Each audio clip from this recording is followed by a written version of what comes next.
First thing you're going to need is a nice piece of plexiglass. I commandeered this one from a picture frame. I will post everything I'm using today down in the description, including where I got it. Once you have your plexiglass, the first thing to do is tape it down over your design. I did hand draw this raven art, but if you aren't very artsy, don't worry. A quick Google search for free stained glass designs will get you on your way. Next, I'm applying a film over the moon. What does this film do?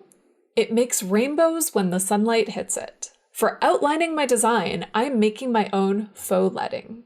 The recipe is easy. Just mix 50% texture paste with 50% black paint. Doesn't have to be exact. The measurements here can be pretty loosey-goosey and still look great.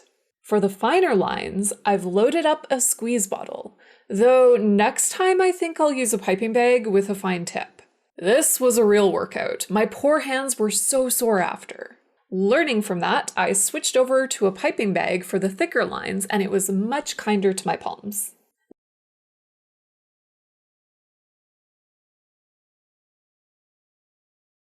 Now let it dry overnight.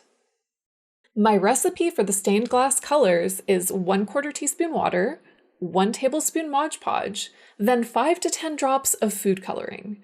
The more coloring you add, the more vibrant the colors will be.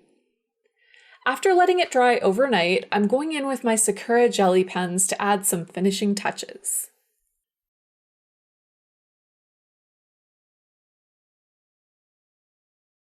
I also made the Gothic frame and will be posting a video on how I did that, so stay tuned.